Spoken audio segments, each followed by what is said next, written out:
বলতেছি ভাইয়া প্লিজ এগুলো বন্ধ করুন, আমাদের একটু শান্তিতে বাঁচতে দিন। আপনার ঘরে তো মা বোন আছে তাই না, একটাবার ভাবেন আপনার বোনের সাথে এখন না জানি কি কি হচ্ছে। এই কথাটা ভাবলে আপনার কেমন লাগবে, বুকটা না কেঁপে উঠবে। দর্শক দেখলেন তো, একটা মেয়ে একটা ছেলের সামনে কর জোরে হাত জোরে কান্নাকাটি করতেছে। কি কারণে কাঁদলো চলুন জেনে নেই বিস্তারিত।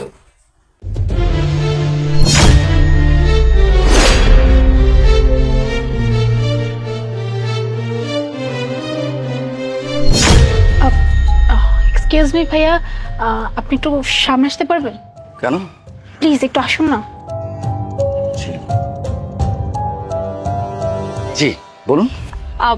আমি না অনেকক্ষণ যাবৎ খেয়াল করলাম যে আপনি আমার দিকে তাকাচ্ছেন, এমনকি আমার হাতে পর্যন্ত টাচ করছেন।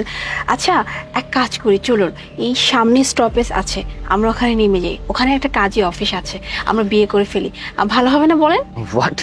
বিয়ে? বিয়ে কেন করতে যাবো আমি আপনাকে? আশ্চর্য, এখানে সমস্যা কোথায়?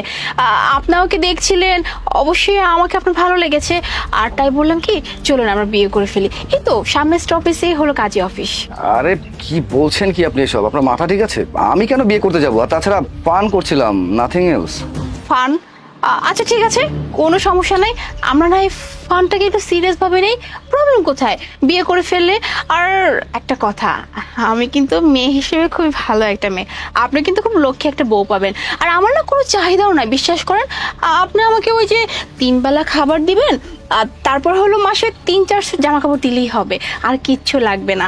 আর আপনাকে তো আমার খুবই ভালো লেগেছে, আপনার যে স্টাইল, আপনার যে লুক, আপনার যে অ্যাটিটিউড, আসলে যে কোনো মেয়ে আপনার প্রেমে পড়ে যাবে। আরেকটা কথা, ওই যে বলছিলাম না যে আমি খুব লক্ষ্মী একটা মেয়ে, আমাকে নিয়ে আপনার কোনোই সমস্যা হবে না। আর আমি অবশ্য আপনার মতো এত মেয়েদের সাথে মেলামেশা করি না, আপনার মতো হয়তো বা না, কিন্তু হ্যাঁ আমি কথা দিচ্ছি, আপনি আমাকে যেভাবে যেভাবে শিখিয়ে পড়ে নেবেন আমি সব কিছু শিখে নেব। তো বিয়েটা করি চলুন। আরে আমি তো আপনাকে বললাম যে আমি জাস্ট ফান করছিলাম, তাছাড়া পুরো ক্যারিয়ার আমার পড়ে আছে, আমার এখন ফিউচার কোনো কিছুই হয়নি। আর এই মুহূর্তে আমি কেন বিয়ে করতে যাবো? জাস্ট একটু টাইম পাস করছিলাম, যে ভালো টালো লাগছিল না, ভাবলাম হট একটা মেয়ে, একটু মজা মস্তি করে, দ্যাটস ইট। তার মানে আপনি আমাকে বিয়ে করতে পারবেন না? No, no way. কেন বিয়ে করতে পারবেন না? হ্যাঁ, কিসের জন্য বিয়ে করতে পারবেন না? এই যে কিছুক্ষণ আগে থেকে আমার দিকে যে বারবার তাকাচ্ছিলেন, আমার হাতে টাচ করছিলেন, আর যেই আমি বিয়ের কথা বললাম এই এখন বলতেছেন বিয়ে করতে পারবেন না? হ্যাঁ কেন? এই বকি কি সাহস নেই বিয়ে করার জন্য? মানে 20 টাকার টিকিট কেটে একটা বাসে উঠবেন, বাসে ওঠার পরে একটা মেয়ের দিকে লোক দিবেন, তার পুরো শরীর স্ক্যান করবেন, তাকে টাচ করবেন, আর বিয়ে করার বেলা আপনার বুকে সাহস নেই? হ্যাঁ দর্শক, এই যে আপুটাকে এই ছেলেটি অনেকক্ষণ ধরে গায়ে হাত বুলিয়ে দিচ্ছিল, একেবারে যেই সেইভাবে। তারপরে যখন আপুটি যখন একেবারে ঘুরে দাঁড়ালো, রুখে দাঁড়ালো, ছেলেটিকে যখন বিয়ের প্রস্তাব দিল সরাসরি সামনে কাজী অফিস, ছেলেটি একেবারে চুপসে গেল, ভিজা বিড়ালের মতো ম্যাও ম্যাও শুরু করে দিল। না জানি সে ভিতরে ভিতরে মাও মাও করা শুরু করেছিল কিনা।